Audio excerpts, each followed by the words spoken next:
برائے ظہور تاجی امام زمانہ بلند تر صلوات.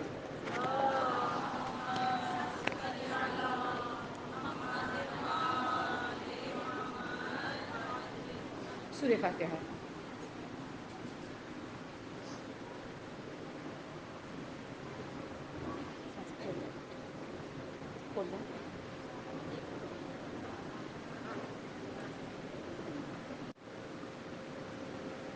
أعوذ بالله من الشيطان اللعين الرجيم. بسم الله الرحمن الرحيم. الحمد لله رب العالمين.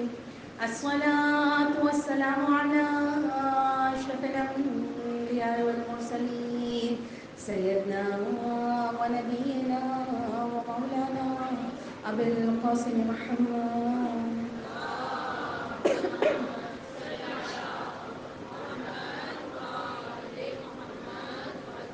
وعلى آل بيته الطيبين الطاهرين المعصومين سيما بقية الله في الأرضين وعلى لعنة الله على القوم الظالمين.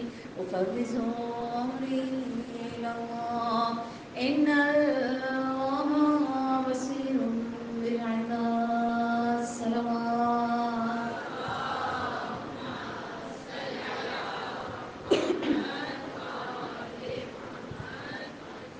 أما بعد فقد قال الله تعالى في القرآن المجيد. بسم الله الرحمن الرحيم.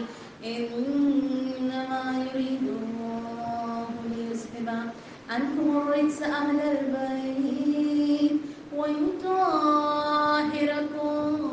تطهيرا.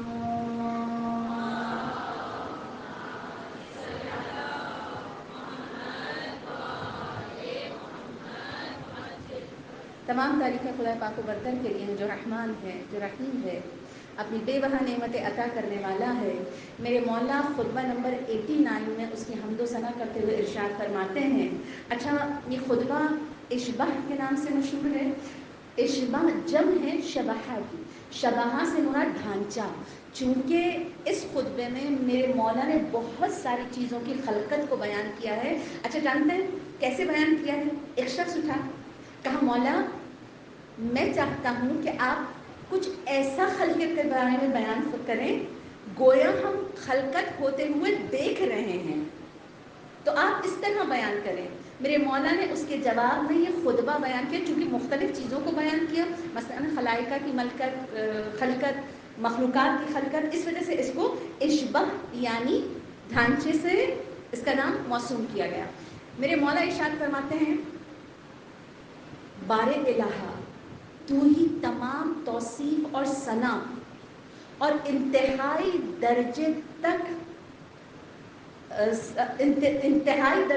ستائش کا لائق ہے کہ انسان اگر آخری حد تک ستائش کرے نا تیری ذات ہے. پھر فرمایا پروردگار جب ثنا گسترش کے لیے، ثنا گسترش یعنی جو انسان کسی کی تعریف کر رہا ہو. دیکھیے دنیا کا یہ دستور ہے نا کہ اگر بادشاہ کی کوئی تعریف کرے بادشاہ اسے انعام و اکرام دیتا ہے. میرے مولا بیان فرماتے ہیں خدایا اصل بادشاہ تو تیری ذات ہے، میں تیری حمد و ثنا کر رہا ہوں. پروردگار ثنائے گسترش کے لیے اپنے ممدوح پر حمد و ثنا کا انعام و اکرام دینا لازم ہو جاتا ہے. خدایا جو میں نے حمد و ثنا کی نا، خدایا میں تجھ ہی سے امید لگائے ہوئے ہوں کہ یہ انعام پروردگار تو مجھے دے گا. کیوں دے گا؟ کیونکہ پروردگار میرے مولا بیان فرماتے ہیں کیونکہ پروردگار رحمت کے خزانے اور بخشش کے خزائن کا تو ہی پتہ دینے والا ہے. رحمت کہاں سے ملے گی؟ تیری ذات سے. بخشش کہاں ملے گی؟ تیری ذات سے. دنیا کا اسباب کہاں سے ملے گا؟ تیری ذات سے. تو لاکھوں درود و سلام ہو اہل بیت پر کہ جنہوں نے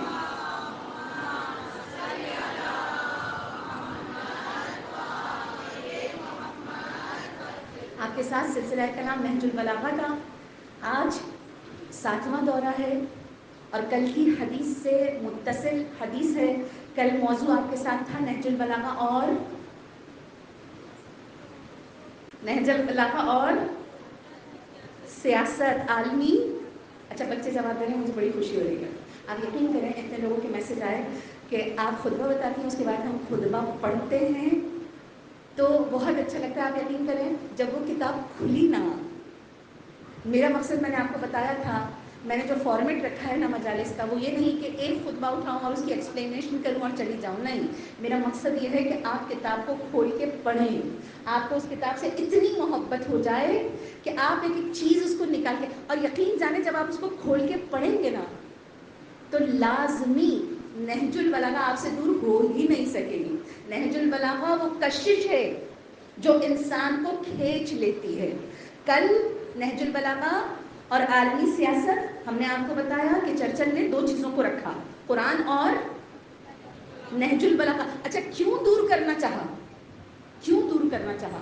اس وجہ سے کہ اگر انسان اور مسلمان اس پر عمل کرتے ہوئے آ جائے نا تو ان کا اثر ایسے ہو جاتا ہے کہ وہ دنیا میں روشنی پھیلانے لگتے ہیں. اچھا اس کا پریکٹیکل انہوں نے خوب اچھے سے دیکھ لیا. آیت اللہ امینی کے قصے سنایا تھا نا کہ اگر وہ اہل بیت کی تعلیمات پر آ جائے تو اس کی انگلی بھی دوسرے کو شفا دینے کے قابل ہو جاتی ہے.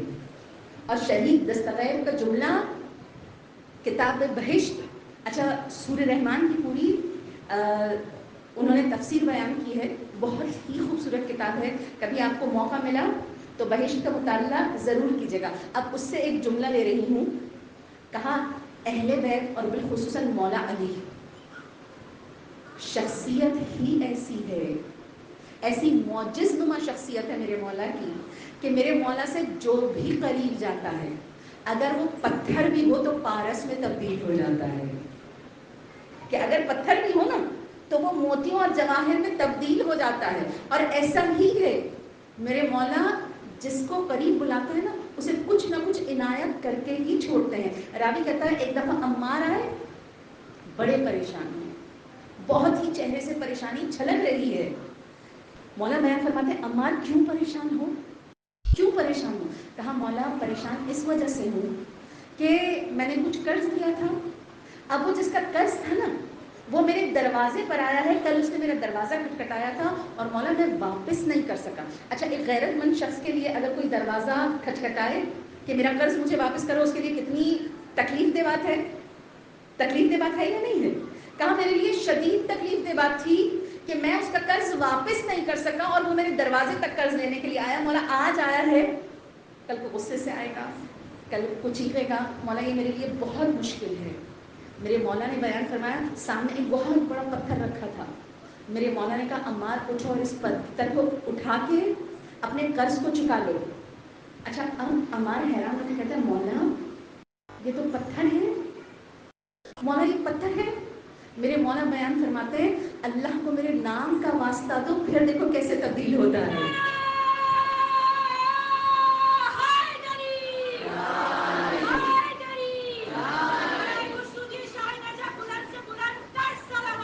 اللہم صل علی محمد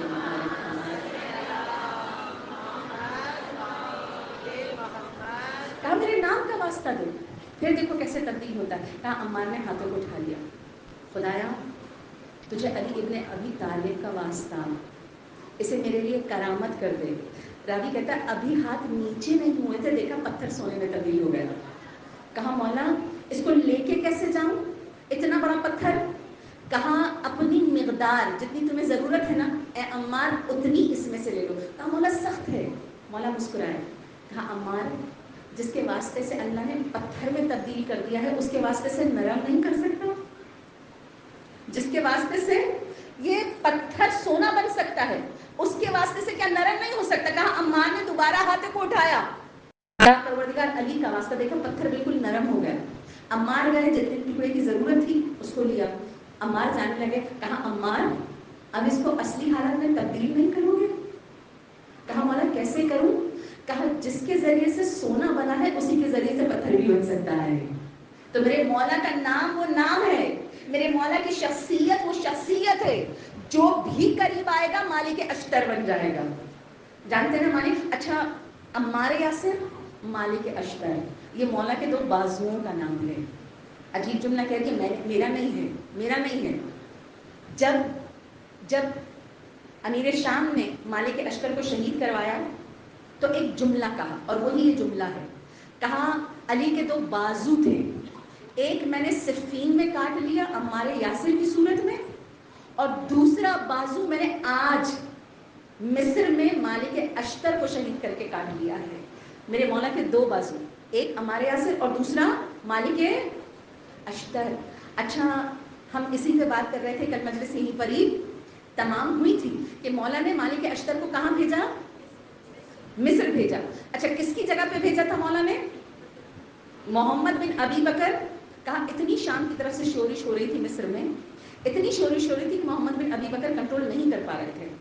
مولا نے مالک اشتر کو بلایا، کہا مالک اشتر تم جاؤ. اچھا مالک اشتر جب گئے نا، مالک اشتر جب گئے، اچھا جب معاویہ کو پتہ چلا کہ مالک اشتر آ رہے ہیں، وہ سمجھ گیا محمد بن ابی بکر کو میں شکست دے سکتا ہوں، مالک اشتر کو نہیں دے سکتا، مالک اشتر کو نہیں دے سکتا. اتنے بہادر تھے، اتنے بہادر تھے کہ لوگ بہادری میں مولا کے بعد اگر کسی کو دیکھتے تھے نا تو مالک اشتر کو دیکھتے تھے. مولا کے دور میں 3 جنگیں ہوئی، جنگ جمل، جنگ صفین، جنگ نہروان. تینوں میں سب سے سالار پتہ ہے کون تھے؟ مالک اشتر. اچھا اشتر پتہ ہے کیوں کہتے ہیں؟ نام اشتر نہیں تھا، مالک ابن حارث نخعی. کس کے قبیلے سے تھے؟ جناب کمیل، جانتے ہیں نا؟ جناب کمیل اور ان کا قبیلہ ایک تھا. اشتر کیوں کہتے ہیں؟ اچھا اشتر کے لغوی معنی پتہ کیا ہے؟ اشتر کے لغوی معنی جس کی آنکھ تھوڑی سی یہاں سے کٹی ہوئی ہو نا، اور کٹنے کی وجہ سے یہ پلک یہ اوپر ہو گئی ہو. ٹھیک، یہ جو پپوٹا ہے اور یہ پلک ہے، یہ جو اوپر کی طرف ہو جائے یا پیدائشی طور پہ یا زخم کی وجہ سے، اس کو کہتے ہیں اشتر. ٹھیک، جنگ جمل میں ایسا زخم لگا تھا جس کی وجہ سے آنکھ کا پورا یہ ایریا کٹ کے اوپر کی جانب ہو گیا تھا، جس کی وجہ سے لوگ اشتر پکارتے تھے. ٹھیک، کیسے صحابی ہیں؟ راوی کہتا ہے مولا کے صحابیوں میں، اچھا اگر ہم کہیں، دیکھیے رشید حجری کا ذکر آ سکتا ہے، مولا کے صحابیوں میں نسم تمار جیسے موجود ہیں، لیکن راوی کہتا ہے مولا کے صحابیوں میں سب سے جلیل القدر مالک اشتر کی ذات، سب سے جلیل القدر. جانتے ہیں کہتے ہیں مولا نے مالک اشتر کے متعلق وہ جملہ کہا ہے جو کسی امام نے اپنے کسی صحابی کے لیے نہیں کہا ہے. کتنا بڑا درجہ ہے؟ مولا نے مالک اشتر کے لیے وہ جملہ کہا جو کسی امام نے کسی صحابی کے لیے نہیں کہا. مولا نے بیان فرمایا جو حیثیت میری رسول خدا کے ساتھ تھی نا، وہی حیثیت مالک اشتر کی میرے ساتھ ہے. سوچیے کتنا بڑا مقام و منزل ہے کہ جو حیثیت میری رسول خدا کے ساتھ تھی وہی مالک اشتر کی. اچھا نہج البلاغہ کے کسار کو اٹھا کے دیکھیے گا، نہج البلاغہ کے کسار، نہج البلاغہ کے کسار نمبر 443 مالک اشتر پر ہے. جانتے مولا نے کیا بات؟ اچھا یقین جانیں یہ چند جملے پڑھتے ہوئے بس میری یہی دعا تھی، مولا اگر ہماری کوئی ادا پسند آ جائے نا، یہ بہت بڑے جملے ہیں جو آپ نے مالک اشتر کے لیے کہے ہیں، اگر ہماری کوئی ادا پسند آ جائے نا تو اس میں سے اگر آپ نے ہمیں ایک لفظ بھی عنایت کر دیا تو ہم کہیں ہماری زندگی کامیاب ہو گئی مولا. اچھا کیا تھا کسار کے جملے؟ نہج البلاغہ کے میں جا کے دیکھیے گا، کسار نمبر 443 میرے مولا ارشاد فرماتے ہیں مالک کیا ہے مالک. سوچئے مالک کیا ہے مالک.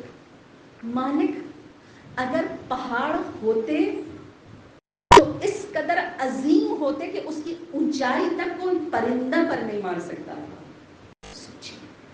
امام وقت علی مرتضیٰ مظہر العجائب فرما رہے اگر پہاڑ ہوتے نا تو اتنے عظیم پہاڑ ہوتے مالک کہ کوئی پرندہ ان کی بلندی تک پر نہیں مار سکتا تھا.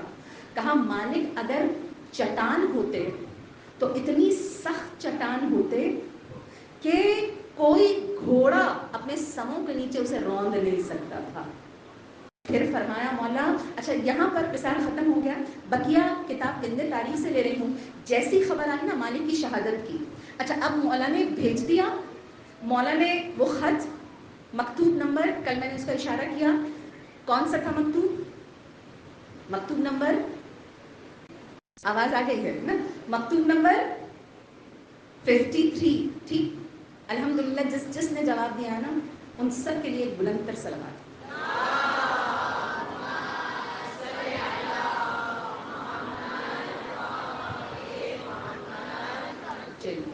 مکتوب دیکھے میرے مولا نے بھیج دیا.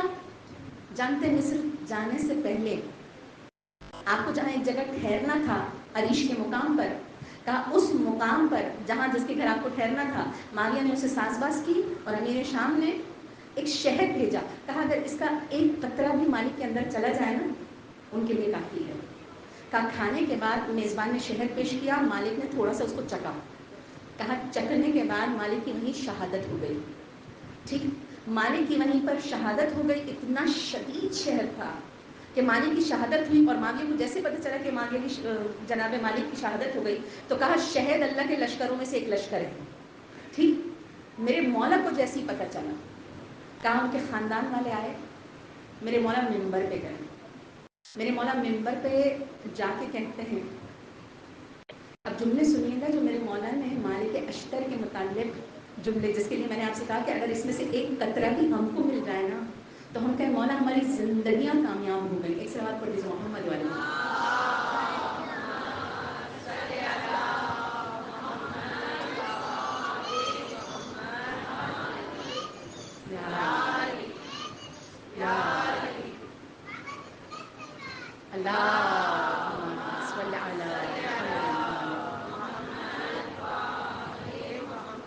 میں مالک کی شہادت کو, میں مالک کی موت کو, اللہ کی راہ میں مالک کی موت پر صبر کرتا ہوں. مالک پر اللہ اپنی رحمت نازل کرے. اے مالک تمہاری موت سے ایک عالم دربدر ہو گیا, لیکن ہم اہل بیت پر سب سے بڑی مصیبت رسول اللہ کی شہادت کے ذریعے آئی تھی, اور اس کے بعد ہم نے ہر مصیبت پر صبر کرنا سیکھ لیا ہے. دیکھیں رسول اللہ کی شہادت, بی بی فاطمہ کی شہادت, مالک اشتر کی, اچھا بیچ میں بہت ساری. ٹھیک, پھر مولا بیان فرماتے ہیں مالک تمہاری شہادت سے ایک عالم دربدر ہو گیا ہے. مالک کوئی ہے جو تم جیسا ہو؟ کوئی ہے؟ کیا یہ امکان ہے کہ مالک دوبارہ پیدا ہو سکے؟ پھر مولا نے ہم لوگوں کو مخاطب کیا, کیا کوئی عورت ایسی ہے جو مالک جیسے کو پیدا کر سکے؟ اچھا یہ عجیب جملہ ہے, مالک جیسا کوئی ہے؟ کیا مالک دوبارہ پیدا ہو سکتا ہے؟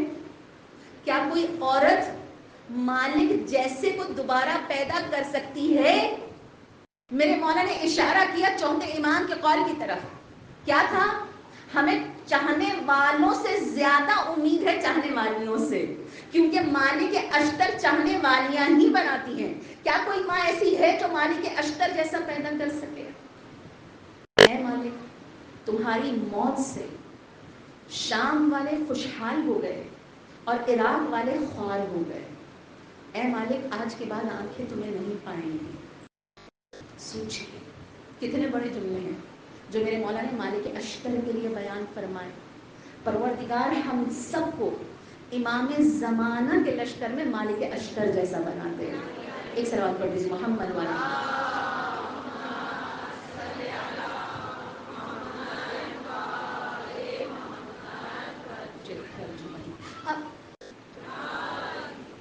اب میرے مولا نے مالک اشتر کو ایک خط دیا, کہتے ہیں اس خط کے بارے میں یا نہج البلاغہ کے بارے میں. اچھا جب میں نے سرچ کیا, آپ دیکھیے کل میں نے آپ کو بتایا کہ مولا کے اس خط کو جو حکومتی, اچھا کچھ نہج البلاغہ میں نے اس خط کا نام آئین سلطنت دیکھا, کچھ میں نے اس میں ریاست کا آئین, کچھ ریاست کا فرماندہ, مختلف نام میں نے اس خط کے دیکھے. صرف یہی خط نہیں ہے نہج البلاغہ میں جو حکومت کرنے کا طریقہ بتلا رہا ہے. آپ نہج البلاغہ اٹھا کے دیکھ لیجئے, میرے مولا کے اور بہت سارے خطبات اور بہت سارے فرمان ہیں جو حکومت چلانے کے سلسلے میں، مثلا میرے مولا کا خطبہ نمبر 215 ہے، جس میں میرے مولا ملکی اچھا خطبے کا نام ہی کیا ہے؟ 215 ملکی استحصالات اور بنیادی بنیادی حقوق، ٹھیک ہے، ملکی امور اور بنیادی حقوق۔ اچھا جانتے ہیں بنیادی حقوق میں مولا کیا بیان فرماتے ہیں؟ یہ چھوٹا سا خطبہ ہے اور اس خطبے کو پڑھنے کے بعد مجھے ایسا لگا مولا آج کے حالات بیان کر رہے ہیں۔ 2 جملے سناؤں خطبے کے؟ مولا آج کے حالات کیسے، آج کی حکومت، آج کے حالات کس طرح بیان کروانا ہے۔ میرے مولا فرماتے ہیں حمد کے بعد اللہ نے تمہارے امور میرے سپرد کر کے، اللہ نے تمہارے امور میرے سپرد کر کے میرا حق تم پر رکھا ہے۔ جس طرح میرا حق تم پر رکھا ہے ویسے تمہارا حق مجھ پر رکھا ہے۔ معاملہ یک طرفہ نہیں ہے، عوام اور حکومت کا ایک دوسرے پر حق ہے۔ مولا بیان فرماتے ہیں رعایا اس وقت تک خوشحال نہیں ہو سکتی جب تک حاکم صالح نہ ہو، اور حاکم اس وقت تک کام نہیں کر سکتا جب تک رعایا اس کی فرمان گزار نہ ہو، اس کا حکم ماننے والا نہ ہو۔ مولا نے 2 اصول بیان فرمائے۔ سب سے پہلے کیا ہونا چاہیے حکومت میں؟ حکمران صالح ہونا چاہیے۔ دوسری چیز کیا ہونی چاہیے؟ عوام کو رولز اینڈ ریگولیشن فالو کرنے والا ہونا چاہیے۔ اگر عوام رولز اور ریگولیشن فالو نہیں کرے گی حکومت کبھی بھی، در حسین ہم کو کیا سکھاتا ہے؟ میری پہلی مجلس در حسین ہمیں اطاعت سکھاتی ہے، در حسین ہمیں نظم و ضبط سکھاتا ہے۔ آپ کو پہلی مجلس میں کہا تھا ان مجلسوں کو عام نہ سمجھیے، ان مجلسوں کو اپنے لیے راستہ سمجھیے مولا کی خادمیت کا۔ آج ایک مثال دی تھی نا کہ اگر 5 افراد ہم تھیلی لے کر آئیں، اس کی صفائی کریں گے، خادمین کی لسٹ میں ہو جائیں گے۔ انشاءاللہ یہ باب اور دروازہ ہوگا امام مہدی علیہ السلام کے لشکر تک جانے کے لیے۔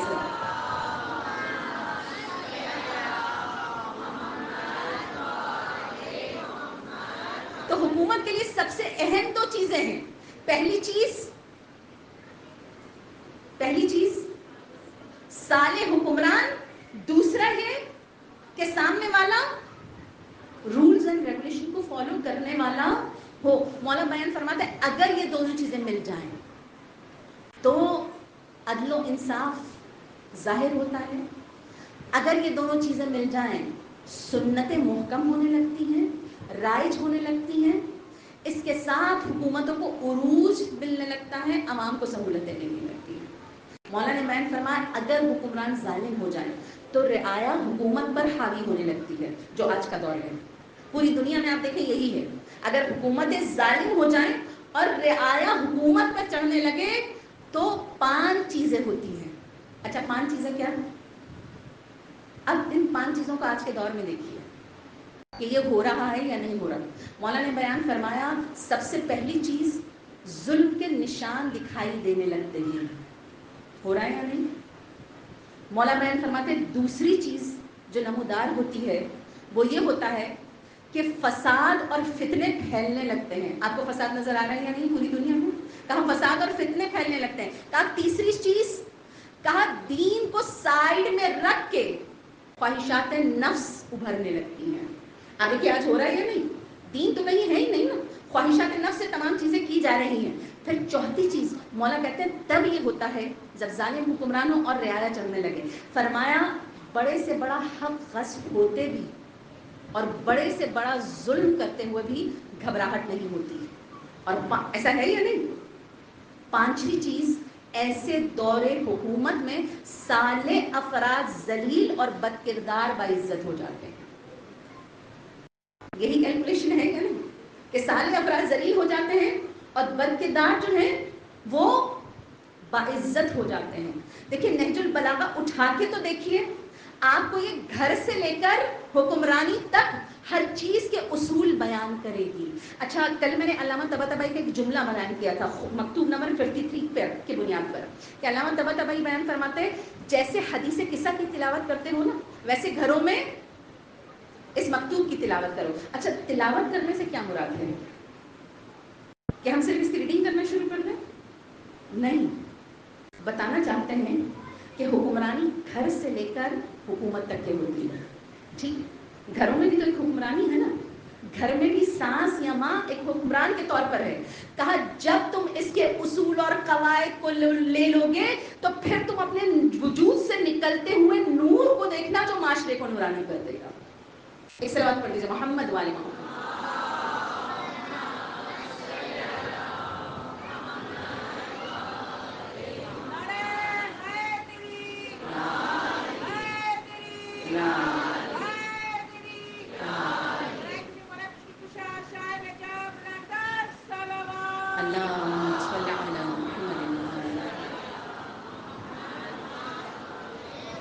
اب اس مکتوب نمبر 53 پر آ جائیے. مکتوب نمبر 53 میں میرے مولا مالک اشتر کو بیان کرتے ہیں. اچھا بہت بڑا ہے, آپ جب اس کو پڑھیں گے تو آپ کو پتہ چلے گا. میں حصے حصے کر کے بیان کر رہی ہوں. میرے مولا نے بیان فرمایا مالک کچھ کام تم کو خود کرنے ہیں, کچھ کام اپنے عمال کے حوالے کرنے ہیں. پھر مولا نے واضح کیا کون سے کام تمہیں کرنے ہیں, کون سے کام عمال کے حوالے کرنے ہیں. مولا بیان فرماتے ہیں مالک جو کام تم کو کرنے ہیں, پہلا حکومتی ڈھانچہ یہ ہو. اچھا مصر میں زیادہ تر یہودی اور عیسائی تھے, مسلمان تھے لیکن کم تھے. میرے مولا بیان فرماتے ہیں پہلا حکومتی ڈھانچہ یہ ہے حکومت کو تعمیر کرنا, یعنی ملک شہر کو تعمیر کرنا, شہر کی حفاظت کرنا. پھر میرے مولا بیان فرماتے ہیں ٹیکس اچھے سے وصول کرنا, اور چوتھا شہر کی تعمیر, شہر کی حفاظت, ٹیکس کو اچھے سے وصول, اور چوتھی چیز جو میرے مولا بیان فرماتے ہیں بہت اہم ہے استصلاح اہلہی. یہ استصلاح اہلہی کیا ہے چوتھی چیز؟ لیکن تھوڑی سی توجہ کی ضرورت ہے. استصلاح اہلہی میرے مولا بیان فرماتے ہیں اے مالک ہر شخص سے اس کی صلاحیت کے مطابق کام لینا. ٹھیک ہے, ہر شخص سے. اچھا یہ جملہ اپنے میرے ساتھ ہو رہا ہے. استصلاح اہلہی کیا ہے؟ ہر شخص سے اس کی صلاحیت کے مطابق کام لیں. آپ یقین کریں اگر اس ایک ورڈ کو ہم نے لیا نا, اس ایک ورڈ کو لیتے ہوئے ہم پورا اشرہ تیار کر سکتے ہیں. کیوں؟ اس سے اتنے نکات نکلتے ہیں, میں قربان جاؤں اپنے مولا کی فصاحت کے. استصلاح بھی ہر شخص سے اس کی صلاحیت کے مطابق کام. سب سے پہلے یہ ایک ورڈ تربیت کے اصول کو واضح کر رہا ہے. اچھا تربیت کا اصول کیا ہے؟ جس میں جتنی صلاحیت ہو نا اس سے. اچھا ماؤں کے لیے بہت اہم ہے. ہم چاہتے ہیں نا ہمارا ہر بچہ ڈاکٹر بنے, ہم چاہتے ہیں نا ہمارا ہر بچہ انجینئر بنے. ٹھیک نہیں ہے, بعض بچوں میں صلاحیت نہیں ہوتی ہے. اب ماں باپ اسے ریس کا گھوڑا نہ بنائیں کہ ہم اور آپ کہیں نہیں تمہیں یہی بننا ہے. ٹھیک, یہ اس کے ساتھ ظلم ہے. اگر بن بھی جائے گا تو اچھا نہیں بنے گا, نہ اپنے لیے کرامت نہ معاشرے کے لیے کرامت. اگر کرامت بننا ہے تو دیکھو اس کے اندر صلاحیت کیا پوشیدہ ہے, اس صلاحیت کو باہر نکالو کیونکہ وہ اچھے طریقے سے اسی چیز کو انجام دے سکتا ہے. ٹھیک, صرف یہ اچھا میرا بیٹا جب میڈیکل ٹیسٹ میں چند نمبروں سے رہ گیا نا, مجھے خود بھی بڑا بہت زیادہ دکھ تھا اس بات کا. میری ایک ٹیچر تھی جو آکسفورڈ کی کتابیں ٹیکسٹ بکس وہ لکھتی ہیں. ٹھیک ہے, وہ لکھتی ہیں. میں نے ان سے رابطہ کیا, مس میرا بیٹا چند نمبروں سے رہ گیا. انہوں نے کہا دیکھو ہمارا کام بچوں کو ریس کا گھوڑا بنانا نہیں ہے کہ وہ صرف یہ سمجھیں کہ تعلیم کا مقصد مجھے ڈاکٹر بننا ہے یا انجینئر بننا ہے. کہا تعلیم کا مقصد اچھا انسان بننا ہے. کہا میرا اور آپ کا کام ان کو صرف ذہن میں یہ نہیں ڈالنا کہ تمہیں رتبے تک پہنچنا ہے, تمہیں مقام تک پہنچنا ہے. ہمیں یہ ڈالنا ہے تمہیں اچھا انسان بننا ہے. یہ تربیت کا بہترین. میرا اور آپ کا کام اسے بڑا آفیسر بنانا نہیں ہے, میرا اور آپ کا کام اسے اچھا انسان بنانا ہے. اس میں صلاحیت ہوگی وہ خود بخود انشاءاللہ اس مقام تک پہنچے گا. تو سب سے پہلے تربیت کا بہترین اصول ہے کہ جس میں جو صلاحیت ہے اسی صلاحیت کے مطابق اس سے کام لیا جائے. ٹھیک, پھر دوسرا نقطہ, امام ماں باپ سے بڑھ کر محبت کرتے ہیں. ہے کہ نہیں؟ آپ دیکھیے ہم تربیت کے اس اصول کو نہیں دیکھ رہے ہیں. امام تربیت کے اس اصول پر نگاہ رکھے ہوئے ہیں، جو ہم سے بڑھ کر ہم سے محبت کرے اسے اہل بیت کہتے ہیں۔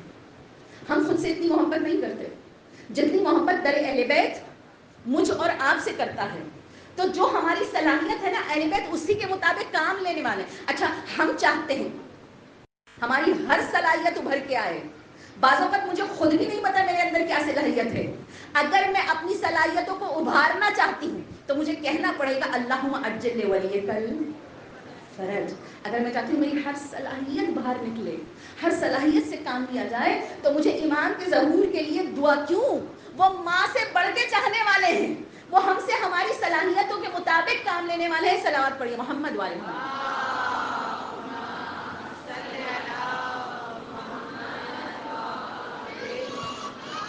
یا علی یا علی یا علی اللہم صل علی محمد وآل محمد وعجل لنا۔ اور تیسری چیز مجھے ایک بات بتائیے، انسان کی چھپی ہوئی صلاحیتوں کو دیکھنا ہر کسی کا کام ہے؟ میں سوال کر رہی ہوں آپ سے، میرے اندر جو صلاحیت ہے کیا آپ جان سکتے ہیں؟ نہیں نا؟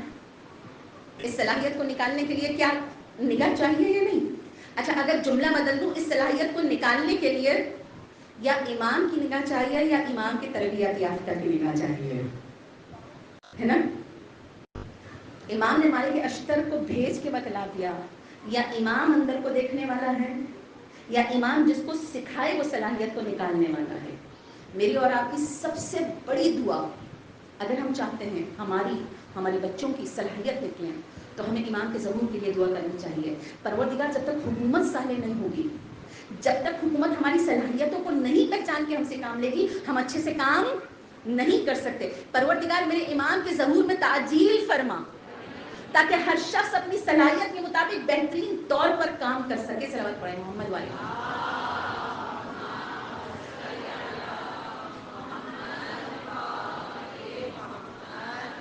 کہا جو کام تم کو کرنے ہیں ان چار کے علاوہ، مالک عمال کو بہت اچھے سے دیکھنا ہے۔ عمال عہدیدار ہیں، ان کی مانیٹرنگ بہت اچھے سے کرنی ہے۔ اچھا مولا نے صرف کہا نہیں ہے، کر کے دکھایا ہے۔ مولا کا ایک خطبہ ہے، اچھا خطبہ نمبر 45 ہے شاید، جو مولا نے اپنے ایک گورنر عثمان بن حنیف کو لکھا ہے۔ بصرہ کے گورنر تھے، کتنی مانیٹرنگ تھی میرے مولا کے پاس، حکومت چلا رہے ہیں کیسے مانیٹر کر رہے ہیں۔ اچھا عثمان بن حنیف ایک ایسی دعوت میں گئے جو اسپیشل ان کے لیے بنائی گئی تھی اور بہت پرتعیش بنائی گئی تھی، ٹھیک ہے؟ اچھا اگر میں اور آپ دیکھیں، اگر کوئی ایسی دعوت میں جائے تو غلط ہے؟ آپ سے پوچھ رہی ہوں۔ عثمان بن حنیف مولا کے گورنر ہیں بصرہ میں، ایک ایسی دعوت میں گئے جو ان کے لیے سجائی گئی تھی اور بہت پرتعیش تھی۔ اچھا پرتعیش، بہت لوازمات، بہت قیمتی قسم کے برتن، خاص ان کے اعزاز میں۔ دیکھیں نارمل دعوت پہ جانا غلط نہیں ہے، لیکن عمال کا ایسی دعوتوں میں جانا حکومت کے لیے خطرہ ہو سکتا ہے یا نہیں ہو سکتا ہے؟ اب ایک دعوت میں جانا، مولا نے فوراً سے خط لکھا اور وہ خط زینت بنا نہج البلاغہ کی، عثمان ابن حنیف کے نام سے۔ جانتے ہیں کیا لکھا؟ اے ابن حنیف، مجھے اطلاع ملی ہے تم نے ایک ایسی دعوت میں شرکت کی ہے جو عمرہ کے لیے سجائی گئی تھی، اور وہاں تمہارے لیے انواع و قسم کے کھانے سجائے گئے تھے اور بہت برتن رکھے گئے تھے جس میں پلیٹیں ہی پلیٹیں سجائی گئی تھی۔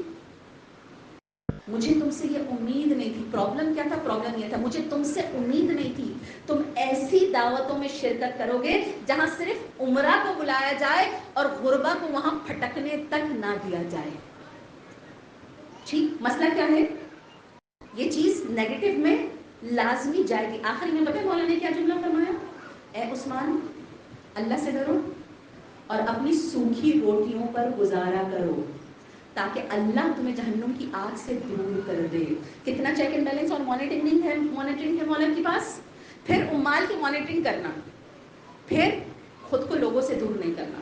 اچھا لوگوں سے خود کو دور کر دو گے، مولا نے کہا دو نقصان ہوگا، ایک تم تنگ نظر ہو جاؤ گے، دوسرا لوگ تمہارے پاس جو خبریں پہنچائیں گے نا، معاشرے میں کیسا حال چل رہا ہے، اگر سیاہ ہوگا تو تمہارے پاس خبر سفید کی آئے گی، اگر بدتر ہوگا تو تمہارے پاس خبر اعلیٰ کی آئے گی، تم عوام سے رابطے میں کٹ جاؤ گے. اور مولا خود عوام سے کتنا رابطہ رکھتے تھے جانتے ہیں؟ راوی کہتا ہے میں ہمیشہ علی مرتضیٰ کو دیکھتا تھا، ہاتھ میں درہ ہے، کمر پہ تلوار ہے، اپنی حکومت کے زمانے میں گلیوں میں دن کو گھوما کرتے تھے. میں نے ایک دفعہ قریب جا کے کہا مولا اس گرمی میں کہ سب آرام فرما رہے ہیں، آپ گلیوں میں اس گرمی میں گھوم رہے ہیں.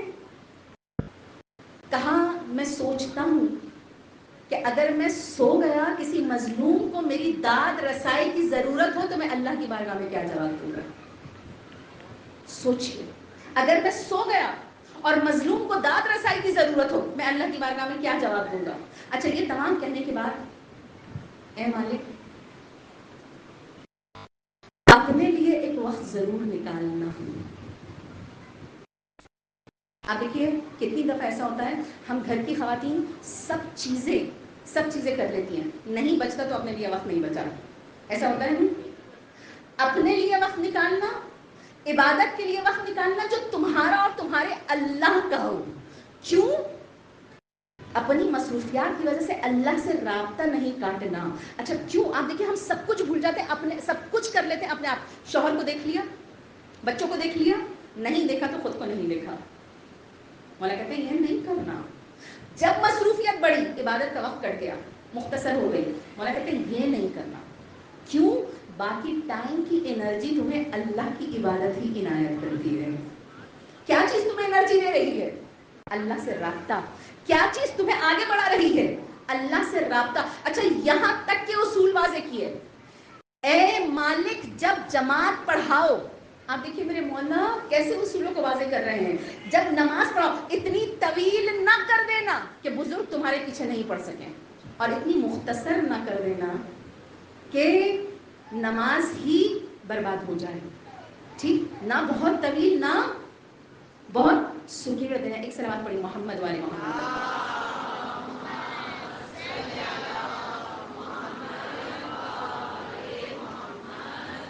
اے مالک 3 اداروں کو بہت غور سے دیکھنا. اچھا میرے خیال میں آدھی دنیا کا مسئلہ نا اس 3 نقطوں میں موجود ہے. اے مالک 3 اداروں کو بہت بہت دقت سے دیکھنا. فوج، عدلیہ اور ایگزیکٹو، عمال، سرکاری عہدوں پہ بیٹھے ہوئے سرکاری ملازم. کہا یہ 3 اگر درست ہو گئے تمہارا معاشرہ بہت اچھے طریقے سے چلے گا. لیکن اب دیکھیں مولا نے کتنے ظریف نقطے کی طرف اشارہ کیا ہے. مولا فرماتے ہیں لیکن پہلے ان کو ان کی مراعات پوری دینا، ان کی تنخواہ اتنی دینا کہ یہ حرام کی طرف نہ جا سکیں. یعنی ایسا نہ ہو کہ اتنی کم تنخواہ دینا کہ بیچارے اپنی تنخواہ میں گزارا ہی نہ کر سکیں.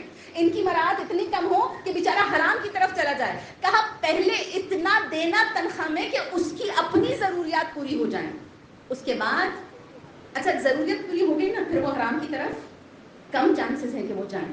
کہا ان تینوں کو اچھی طرح سے دیکھنا. ضروریات، عدلیہ کو دیکھنا. میرے مولا نے کیسے عدلیہ کو دیکھا؟ آپ جانتے ہیں میرے مولا کے زمانے میں ایک ایسا کیس تھا جو مولا ہار گئے تھے. اپنی خلافت کے دور میں مولا کیس ہار گئے تھے. جانتے کیسے؟ جانتے کیسے؟ راوی کہتا ہے میرے مولا کی ایک زرق ہو گئی. اچھا مولا ڈھونڈ رہے ہیں نہیں مل رہی ہے. کتنے دنوں بعد مولا نے دیکھا وہ کسی یہودی کے ہاتھ میں ہے. مولا اس کے پاس گئے، مولا نے کہا میری ذرا ہے. اس نے کہا ثابت کر کے دکھائیے آپ کی ذرا ہے. میرے پاس ہے، میرے پاس ہے تو میری ہے. مولا نے کہا میں اس کو جانتا ہوں یہ میری ذرا ہے، اتنے دن سے غائب تھی. اس نے کہا چلیں عدالت کے پاس کیس لے کے چلتے ہیں. کیس عدالت میں چلا گیا. اب مولا کہتے ہیں یہ ذرا میری ہے. وہ یہودی کہتا ہے یا بھی ذرا میرے پاس تھی، حق یہ ہے کہ آپ ثابت کریں کہ آپ کی ہے، آپ گواہ لے کر آئیں. اچھا سیم یہی کیس فدق کا تھا یا نہیں تھا؟ یہودی نے کہا ذرا میرے پاس تھی. اب ثبوت لانے چاہیے، آپ نے دعویٰ کیا ہے آپ ثبوت لے کر آئیں گے. دیکھیے اہل بیت کے معاملے میں بالکل الٹا ہو گیا. مولا نے کہا حق ہے تو ٹھیک کہہ رہا ہے، اسلامی اصولوں کے مطابق ذرا تمہارے پاس تھی تو گواہ مجھے لانے چاہیے، مجھے ہی ثبوت لانا چاہیے کہ میری گواہ ہے. ایک دفعہ جج کہتا ہے یا علی کوئی گواہ ہے، کوئی ثبوت ہے؟ کہا میرے پاس کوئی ثبوت نہیں، میرے پاس گواہ نہیں ہے۔ کہا جج نے زرا مولا کے، مولا بادشاہ ہیں، مولا خلیفہ ہیں، مولا کے ہاتھ سے زرا لی اور یہودی کے ہاتھ میں رکھ دی، اور مولا وہ کیس ہار گئے۔ کب ہارے؟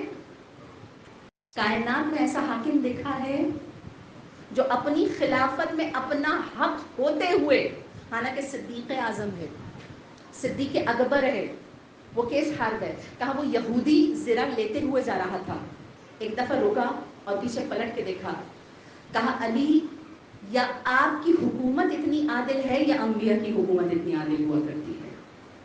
جس کی گواہی کافر دے اسے علی ابن ابی طالب کہتے ہیں۔ سلام پڑھ دیجیے۔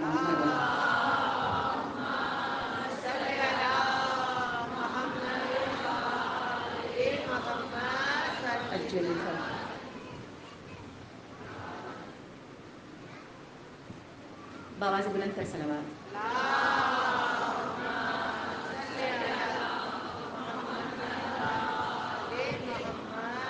آخری دو چیزیں میرے مولا نے خط میں بیان کروایا، میرٹ پر بہت زور دینا، میرٹ پر بہت زیادہ زور۔ مولا نے بیان فرمایا جب کسی عہدے پہ کوئی تقرری کرو تو اچھی طرح جانچ کر کے عہدہ دینا۔ اچھا عہدہ دینا 4 کرائٹیریا ہونے چاہیے کسی بھی عہدے کو یا کسی بھی سیٹ کو کسی کو دینے میں۔ پہلا کرائٹیریا مولا بیان فرماتے ہیں، پہلا کرائٹیریا تجربہ ہونا چاہیے، دیانت ہونی چاہیے، امانت ہونی چاہیے اور خودداری۔ کہا یہ 4 چیزیں نہ ہوں کسی کو کوئی عہدہ نہیں دینا۔ آخری میں بیان فرماتے ہیں اے مالک جب کسی سے ملو گے نا، یا تمہارا دینی بھائی ہے یا دینی بھائی نہیں ہے، یعنی یا مسلمان ہے یا مسلمان، یا مسلمان، اگر مسلمان ہے تو تمہارا دینی بھائی ہے، سوچ لو بھائی کا بھائی سے رویہ کیا ہونا چاہیے، اور اگر تمہارا دینی بھائی نہیں ہے تو سوچ لو سامنے والا اللہ کی مخلوق ہے، اور اللہ کی مخلوق کے ساتھ میرا رویہ کیسے ہونا چاہیے۔ اے مالک درگزر سے کام لینا، اے مالک جب کسی کی غلطی دیکھ لو تو ایسے درگزر کرنا جیسے تم اللہ سے درگزر چاہتے ہو۔ کتنا خوبصورت جملہ ہے، کتنا خوبصورت۔ آپ دیکھیے گھر چلانے کے لیے کتنا بہترین اصول ہے، کتنا بہترین اصول ہے کہ ایسے درگزر سے کام لینا جیسے، اچھا سانسوں کے لیے کہہ رہی ہوں، بہترین اصول ہے کہ ایسے درگزر اور معافی کرنا جیسے تم اپنے لیے اللہ سے، اگر ہم چھوٹی چھوٹی باتیں پکڑنے پر آ گئے نا، کہ ہم چھوٹی چھوٹی باتیں پکڑنا، یہ کیوں، یہ کیسے، یہ کیا ہوا، یہ کیا ہو رہا ہے، تو سمجھ جائیے اللہ بھی ہمارا مواخذہ ایسے ہی کرے گا کہ یہ چھوٹی چھوٹی باتوں میں یہ کیوں، یہ کیا کیسے۔ اگر ہم چاہتے ہیں اللہ ہمارے مواخذہ بہت آسانی سے کرے، کہا تم بھی لوگوں کی چیزوں سے درگزر کرنا شروع کرو۔ مالک اللہ تمہیں اور مجھے شہادت عنایت فرمائے۔ زندگی گزارنے کا بہترین اصول ہے، جانتے ہیں اب میں نے جمع کرنا شروع کیا۔ کل میں نے آپ کو بتایا تھا اقوام متحدہ نے اس خط کو اپنا کیا بنایا، چارٹر کا چارٹر بنایا۔ صرف چارٹر نہیں بنایا، اب گنتے چلے جائے گا۔ سب سے پہلی چیز اقوام متحدہ نے اس خط کے نکات کو اپنا چارٹر بنایا۔ کہا دوسری چیز اقوام متحدہ کا ایک کمیٹی جو ہے عالمی امن کی، اس نے اس میں سے 6 پوائنٹ نکالے اور ان 6 پوائنٹ کو عالمی امن کے چارٹر میں شامل کر دیا، اور 2002 میں 6 میرے مولا کے نہج البلاغہ سے 6 میرے مولا کے جملے نکالے، اس کو ایک لا پہ لکھا جو چارٹر میں شامل کیا تھا۔ مولا کے حرم کو وہ لا گفٹ کی ہے، مولا کے حرم کو وہ لا گفٹ کیا، یہ کہتے ہوئے کہ علی کے شکریہ کے سامنے تمام اقوام کا جھکنا ہے، جس کے سامنے تمام اقوام جھک جائیں اسے حیدر کرار کہتے ہیں۔ ٹھیک،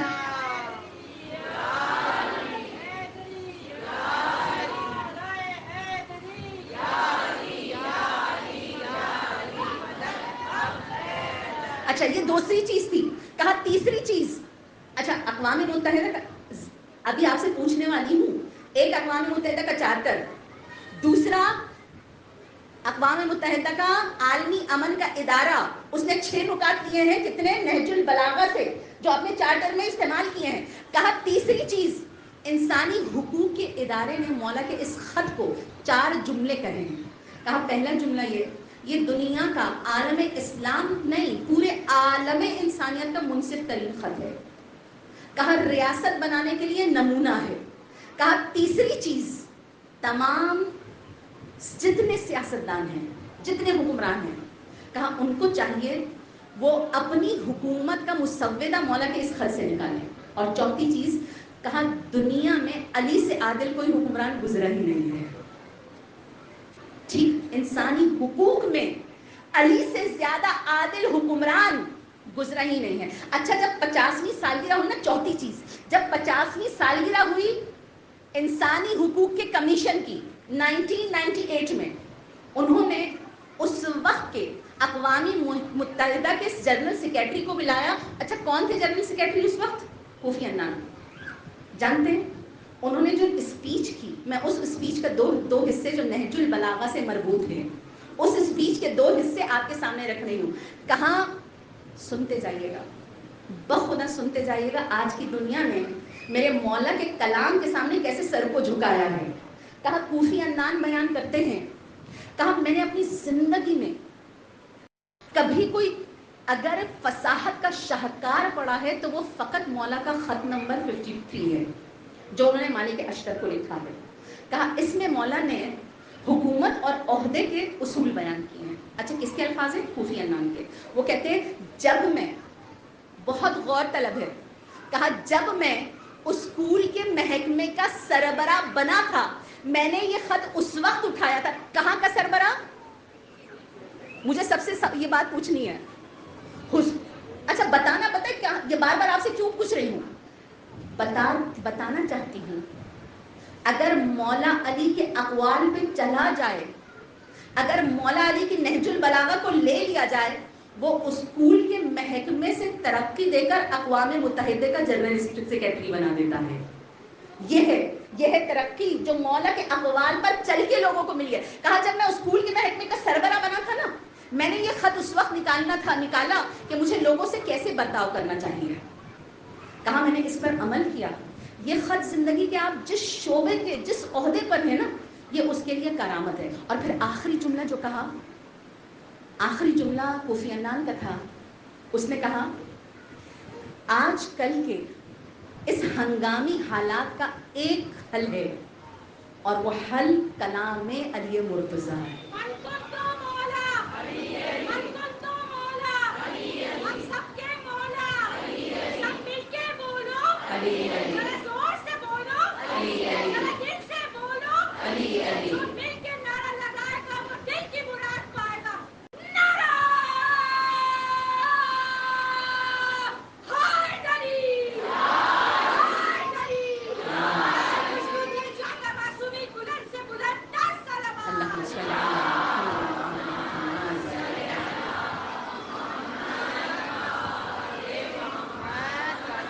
دیکھیے، انسانی حقوق نے آواز دی علی ہی علی ہے، عالمی امن نے آواز دی علی ہی علی ہے، اقوام متحدہ نے کہا علی ہی علی ہے.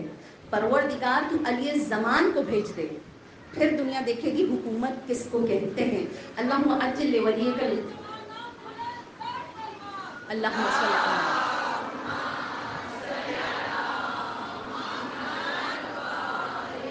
کیوں نہ ہو، کیوں نہ ہو.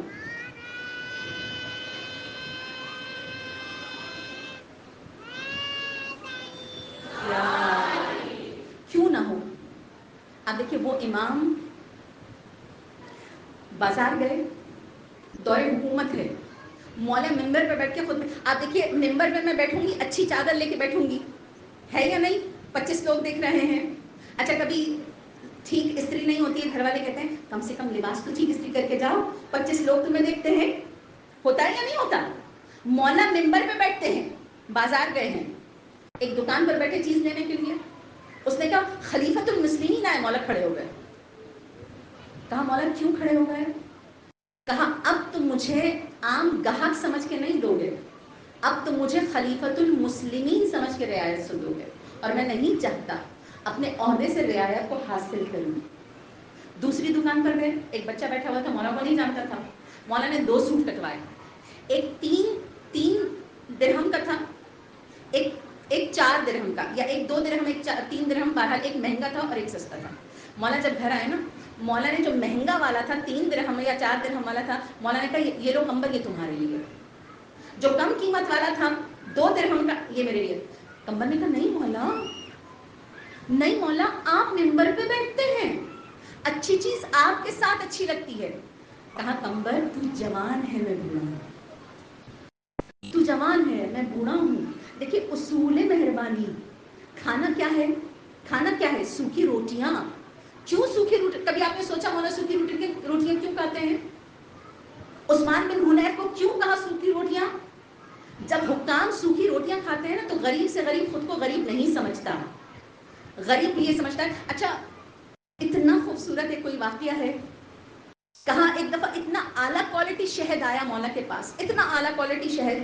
مولا نے کہا فقراء میں تقسیم کرو. کس کو؟ مالک اشتر. مالک اشتر فقراء میں تقسیم کرو. کہا لائن لگ گئی, فقراء کی لائن لگ گئی. مولا اس لائن کے سب سے آخر میں کھڑے ہو گئے. اچھا فقراء کی لائن میں کون ہے؟ فقراء کے لائن میں سب سے آخر خود امیر المومنین کھڑے ہو گئے. کسی نے کہا یا علی, اچھا ابھی کہا نہیں, پوری لائن میں مالک دیتے رہے, فقراء لے کے جاتے رہے. آخری مولا کے پاس جب آئے, کہا مولا آپ کھڑے ہوئے ہیں؟ کہا میں اس وجہ سے کھڑا ہوا تاکہ فقراء کو اس لائن میں کھڑے مجھے جب دیکھیں گے نا, تو وہ شرمندگی محسوس نہیں کریں گے. وہ کہیں گے ہمارا حاکم بھی فقراء کی صف میں کھڑا ہوا ہے, تاکہ فقیر شرمندگی محسوس نہ کرے. ایک فقیر آیا, سوال کیا, مولا نے اپنی روٹیاں اٹھا کے دی, اس نے واپس کر دی. کہا مجھ سے اتنی سخت ہے, مجھ سے کھائی نہیں جا رہی. کہا اچھا ایسا کرو, حسن کے دسترخوان چلے جاؤ. مولا نے پورا گائیڈ کیا, امام حسن کے دسترخوان. اچھا جانتے ہیں جب وہ کھانے لگا نا, کہا پوچھنے والے لیتا ہے, پھرنے والا بچاتا ہے, پوچھنے والے لیتا ہے, پھرنے والا بچاتا ہے. امام حسن دوڑ کے گئے, کہا اے شخص, اگر تیرے ساتھ اہل و عیال ہے نا, اتنا سکون سے کھا جتنا بچے گا نا, یا تمہیں جتنا چاہیے ہوگا اتنا میں پیک کر کے دوں گا, لیکن تم آرام و سکون سے خود کھاؤ, ٹھیک, اور جتنا تمہیں چاہیے ہوگا. اس نے کہا نہیں میرے اہل و عیال, میں تو ہوئی غریب, میں تو ہوئی مسافر, میں تو مسافر یہاں آیا تھا, میرے اہل و عیال نہیں ہیں. کہا پھر کس کے لیے جمع کر رہے ہو؟ کہا جیسی مدینے میں داخل ہوا نا, میں نے ایک بزرگ کو دیکھا, اس سے کھانا مانگا, اس نے 2 سوکھی روٹیاں دی. میں سمجھ رہا تھا میں ہی مدینے میں سب سے زیادہ غریب ہوں, لیکن جب میں نے اس کو دیکھا نا, مجھے لگا وہ مجھ سے زیادہ غریب ہے, میں یہ کھانا اس کے لیے جمع کر رہا ہوں. مولا نے پوچھا امام حسن نے کیسا تھا؟ اس نے خد و خال بیان کیے. امام حسن کے آنسو بہے. کہا پتہ ہے وہ کون ہے؟ کہا نہیں. کہا وہ امیر المومنین خلیفۃ المسلمین.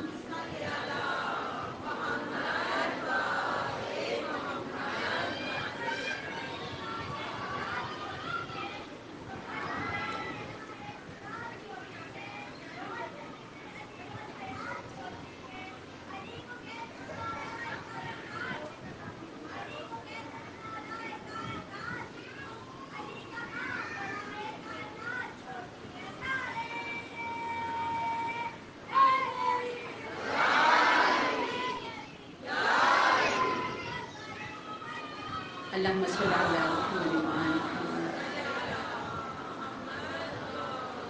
تو اگر آج ہمیں بہترین حکومت کی طرف جانا ہے نا, حقوق انسانی کی طرف جانا ہے نا, تو امن کی طرف جانا ہے نا, تو ہمیں نہج البلاغہ پر سجدہ کرنا. اچھا سجدہ یہ میرا جملہ نہیں ہے, میں نے آپ سے کہا تھا نا, آپ یقین جانیں میرے جملات میں کا اور کی اپنا ہوتا ہے, باقی ہر جملہ یا کسی عالم کا ہے یا کسی کتاب کا ہے, ٹھیک. ابن حدید معتزلی نے یہ جملہ کہا تھا کہ نہج البلاغہ کے کچھ خطبات ایسے ہیں کہ عرب علماء کو ان خطبات کو پڑھنے کے بعد نہج البلاغہ کے آگے سجدہ کرنا چاہیے. اچھا یہ نہیں کہ خدا نہ خواستہ خدا سمجھ کے سجدہ, کہا جیسے قرآن میں 4 آیت سجدہ ہے نا, کہ ان آیتوں کا اتنا احترام ہے کہ ان کو پڑھنے کے بعد جھک جانا چاہیے. کہا ویسے نہج البلاغہ کے کچھ خطبات اتنے عظیم ہیں, ان کے مطالب اتنے بڑے ہیں کہ لوگوں کو اس کے سامنے جھک جانا چاہیے. اور اگر عدل و انصاف قربانی کو دیکھنا ہو نا تو کربلا کے میدان میں دیکھیے، جہاں میرے مولا کا ایک نعرہ گونج رہا ہے، تقدم ولدی۔ اچھا تقدم ولدی، سب سے پہلے علی اکبر تم جاؤ۔ میرے مولا چاہتے تھے سب سے پہلے علی اکبر جائیں۔ اصحاب نے گردن اپنے اس پر رکھ لی، تلواریں اپنی گردن پر رکھ لی۔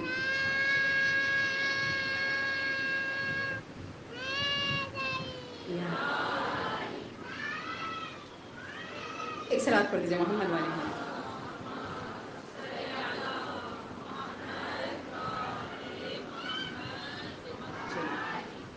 اور میرے مولا وہ عظیم آقا ہیں کہ علی اکبر کی قربانی دے رہے ہیں، عباس کی قربانی دے رہے ہیں۔ جانتے ہیں نا، راوی کہتا ہے بہن بھائی کمر ہوا کرتے ہیں، تبھی جب جناب عباس گئے نا تو مولا نے کمر کو پکڑا تھا، عباس تمہارے جانے سے کمر ٹوٹ گئی۔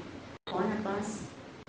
راوی کہتا ہے جناب ام البنین جب لشکر واپس آ گیا نا، مرثیہ کہا کرتی تھی عباس لوگ کہتے ہیں مجھے پرسہ دیتے ہیں، تمہاری شہادت کا بتاتے ہیں، مجھے یقین نہیں آتا عباس، مجھے یقین نہیں آتا میرا عباس دنیا سے چلا گیا، لیکن جب سنتی ہوں نا عباس کہ سید سجاد نے درے کھائے ہیں، جب میں سنتی ہوں نا سکینہ کو تماچے لگے ہیں، جب میں سنتی ہوں زینب کی چادر چھن گئی، عباس مجھے یقین آ جاتا ہے میرا عباس دنیا سے رخصت ہو گیا۔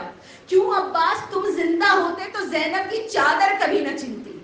راوی بیان کرتا شب عاشور ہے، حضرت عباس اپنی تلوار کو سیکل کر رہے ہیں، راوی کہتے جناب زینب آئی، کہا عباس بیویاں مجھ سے پوچھتی ہیں ہمیں جنگ سے کوئی مسئلہ نہیں ہے لیکن بی بی کیا ہماری چادریں محفوظ رہیں گی؟ میں نے جواب نہیں دیا، عباس میں تمہارے پاس آ گئی، ہاتھ جوڑ کے کھڑے ہو گئے، شہزادی کہہ دیجئے جب تک میرا غلام عباس زندہ ہے اس وقت تک تمہاری چادروں کا ضامن ہے کہ تمہاری چادریں کوئی نہیں اتارے گا۔ حضرت راوی کہتا ہے حضرت عباس بار بار اجازت مانگتے اور میرے مولا بار بار منع کرتے تھے، عباس تم میری فوج کے علم بردار ہو، عباس تم میری فوج کے علم بردار ہو۔ کہا سپہر آئی، بہت سارے شہید ہو گئے، عباس پھر گئے، اجازت نہیں ملی، یہاں تک کہ ایک بچی کو دیکھتے ہیں جو پیاس کے مارے کبھی گرتی ہے کبھی اڑ جاتی ہے، دوڑ کے گئے، کہا سکینہ بہت پیاسی ہو، چچا بہت پیاسی ہوں۔ سکینہ چچا پانی لائے؟ ہاں چچا آپ لا سکتے ہیں۔ کہا صرف بابا سے اجازت دلا دیں؟ کہا بچی نے خوش ہو کے کہا میرے بابا نے آج تک میری کوئی بات نہیں ٹالی، اے چچا میں بابا سے اجازت دلا سکتی ہوں۔ کہا جناب عباس نے گود میں لیا، راوی کہتے جب جناب عباس لے کے آگے چلے نا میرے مولا نے دونوں سے ایک جملہ کہا، جاؤ عباس سکینہ کا وسیلہ کبھی رد نہیں ہوتا، جاؤ عباس تمہیں اجازت دی پانی لانے کی۔ اور جناب سکینہ کو دیکھ کے کہا سکینہ کل جب شمر تماچے مارے گا نا تو چچا کو یاد کر کے بہت گریا کرو گی۔ راوی کہتا ہے جناب عباس چلے، کہا جناب عباس ترائی پر اترے ہیں، مشق کو بھرا ہے، سکینہ خوش ہو گئی، دیکھو بچوں علم جو ہے نا مشق پر اتر گیا ہے، پانی پر اتر گیا ہے، جھک گیا ہے۔ کہا علم واپس پلٹا، کسی ایک دشمن نے ایسا ہاتھ پہ چھپ کے وار کیا حضرت عباس کا ایک بازو کٹا، کہا علم دائیں طرف ڈگمگایا، سکینہ پریشان ہو گئی، علم بائیں طرف آ گیا۔ راوی کہتا ہے بائیں طرف ایک ظالم نے ایسا حملہ کیا کہ بایاں ہاتھ بھی کٹ گیا، کہا علم اس کے باوجود آگے دوڑ رہا ہے، کہا کچھ ہی دیر پسر ساتھ نے آواز لگائی، اے ہرملہ پانی نہیں جانا چاہیے۔ ازادار راوی کہتا ہے ہرملہ نے 3 تیر چلائے، کہا ایک علی اصغر پہ چلایا ہے، ایک جناب عباس کے مشکیزے میں چلایا ہے، اور کہا تیسرا مولا حسین کو زین سے زمین پر لانے پر۔ راوی کہتے ہیں جیسی ہی مشکیزے پر نیزہ لگا، تیر لگا، کہا جناب عباس وہیں رک گئے، جناب عباس کی آس ٹوٹ گئی۔ راوی کہتے ہیں چاروں طرف سے بازو نہیں ہے، چاروں طرف سے نیزے آ رہے ہیں، چاروں طرف سے تیر، کہا آنکھ میں تیر لگا، جناب عباس نے سر کو جھکایا، کہا جیسی سر جھکانا تھا نا ایک ظالم نے ایسا گرزر سر پہ مارا، جناب عباس نہ ٹھہر سکے، زین سے زمین پر آئے۔